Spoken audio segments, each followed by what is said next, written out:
Now, if you're not familiar with this guy, we can call him Angel, we can call him Angel.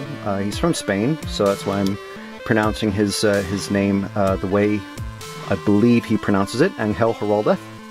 Kind of depends where in Spain he's from. But yeah, if you're from the US, it's not necessarily Angel Giraldez, or if you're unfamiliar with, I suppose, Hispanic names, it's not Giraldez, it's Giraldez. Or Giraldez, depending. Anyway, Angel, he is the studio painter for the Corvus Belli Infinity range, which is why you see the logo for Corvus Belli and Infinity. He's also heavily sponsored by Vallejo, and also, I believe, the Iwata airbrushes. So, yes. Is it? No, Infinity. I can't, yeah, I think it's Infinity. Anyway, so anyway, this is his first book. This is volume 1. It was released, I believe, was it a couple of years ago? And it came with a limited edition model, which is shown, that's the model it came with. I believe it's called Joan of Arc.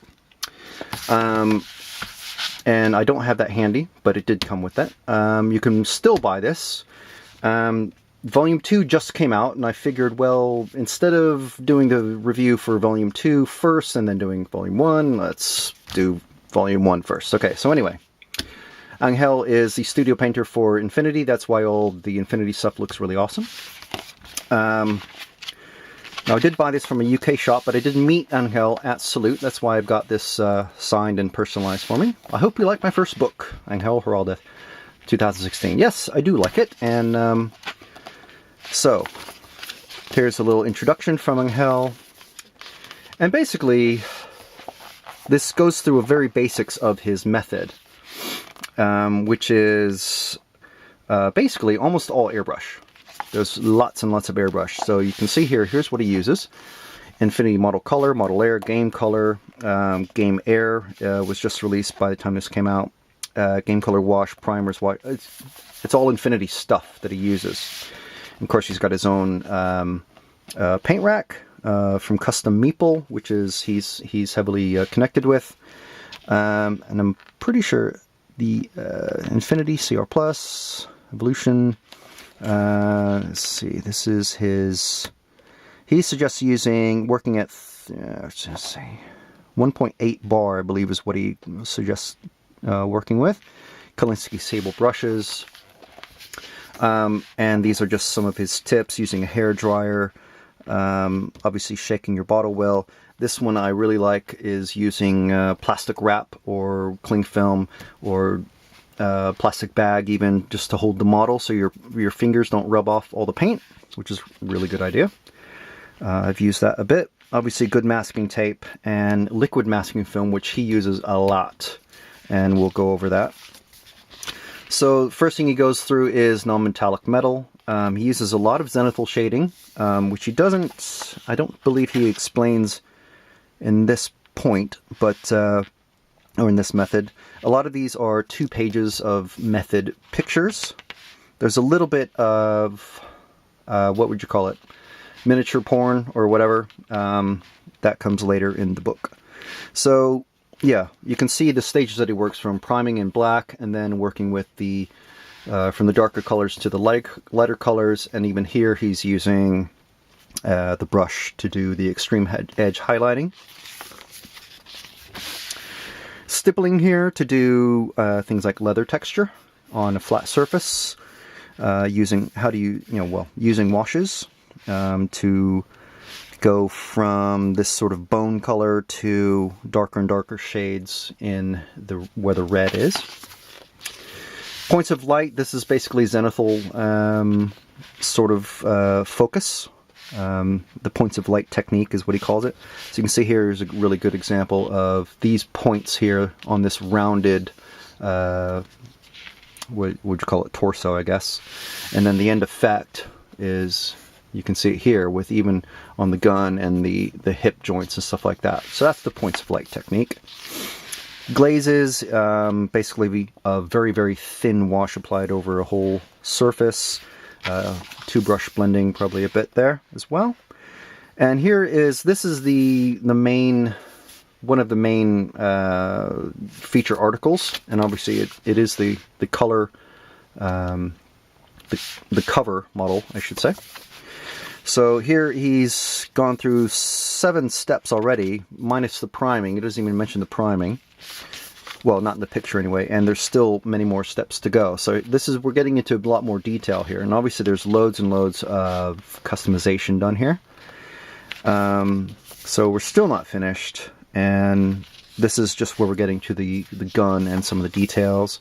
Still not finished. This is where we're using, he's using the liquid mask, which, like I said, is one of his favorite things to use.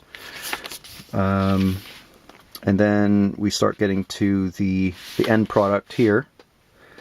And you can see very simple basing with the OSL sort of, just ending with a hard edge on the edging, and it looks quite good.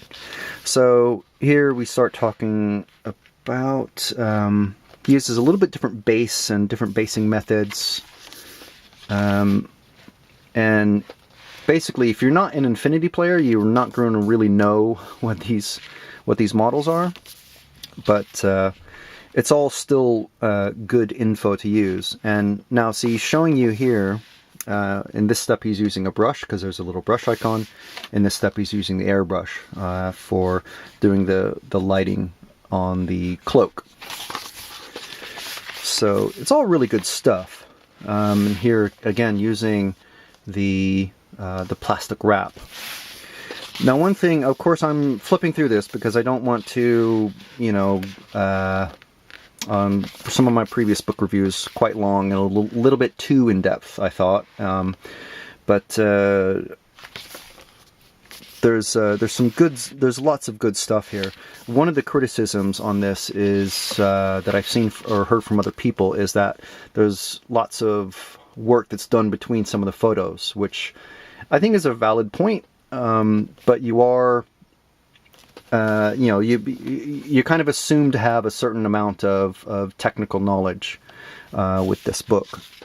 So this one is a bust, obviously. So you can see there's on the bust, there's quite a lot of points of light technique, especially on the hair, on the face especially, because this bust is probably about that big. So it's probably four or five times bigger at least than the usual model that he's working on. You can see here, even though he's done some of the shading on the hair, he does, once he finishes the face, he covers it with the liquid mask. So he's a big proponent of the liquid mask. And then once he's done that and it's dry, there's probably 3 or 4 layers on that, he does all the airbrush work on the hair. So, and then you just take it off with some blue tack or poster tack or whatever you've got. Here again, more liquid mask.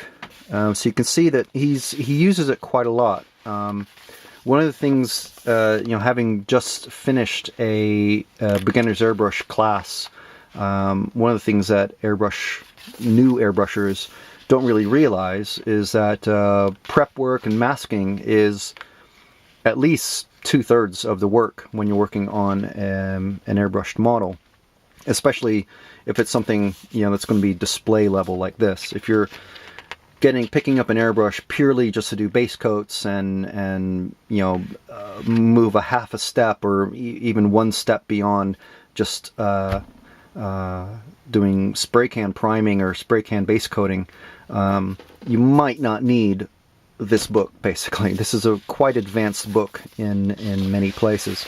If you look at some of the detail here, this is not something that the typical wargame or figures airbrusher is going to be necessarily using, but it's good info to know if you want to move forward in your in your technique and your skill.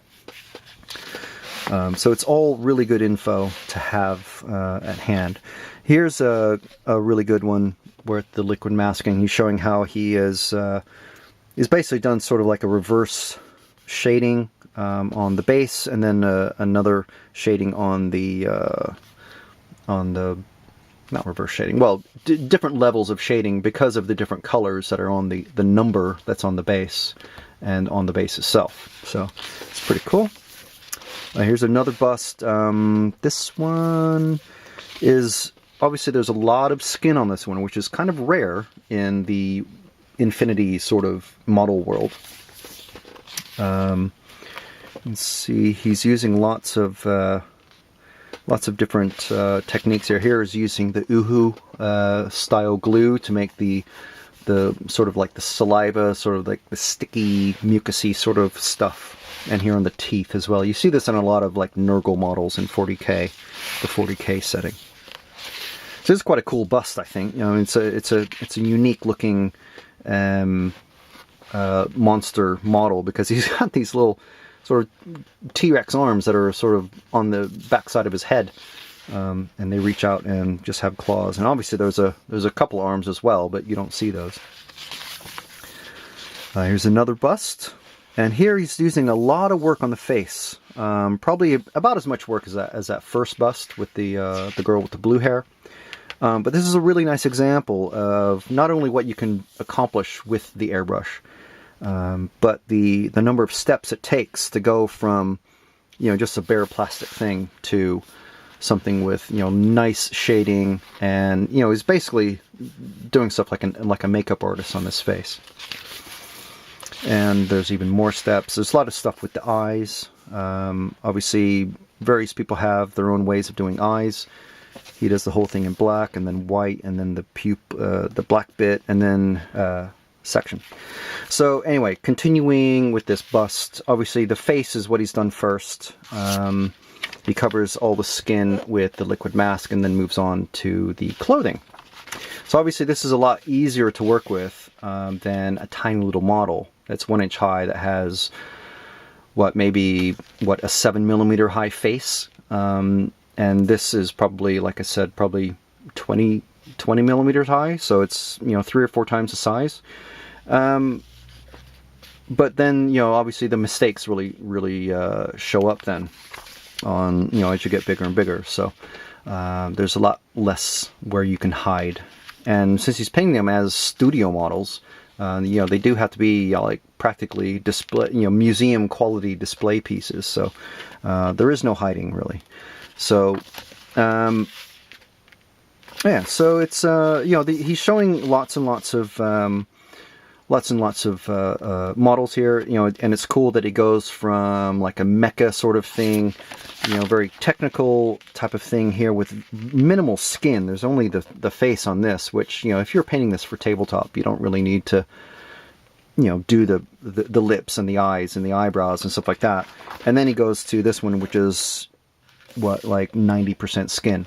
So it's a nice way, and you know, you can see here he's doing, it's not just dry brushing on the skin. There's lots of detail that he's putting into these. This is the Joan of Arc special model that came with this. I think it's a limited.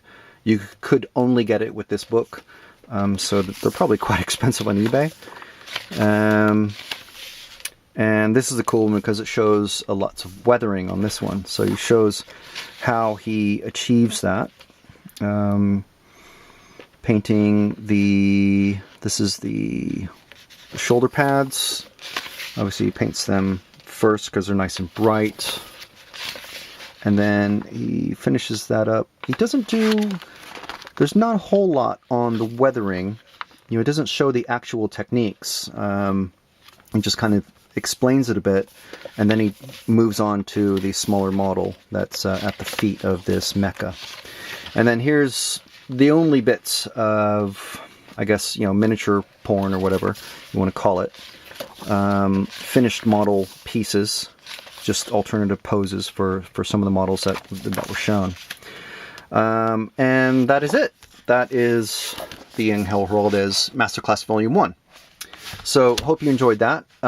There will be a link up here somewhere for all of the other books that I've reviewed, as well as the Volume 2, which I'll be recording in about 2 minutes after I shut this off. So please give us a like, subscribe, hit the subscribe button there or wherever it is up here. And let me know what you think in the comments, and also visit wargamer.style for all your wargaming gear needs. Thank you very much for watching. This has been Frank with Tiny Plastic Spaceman. Thanks and goodbye.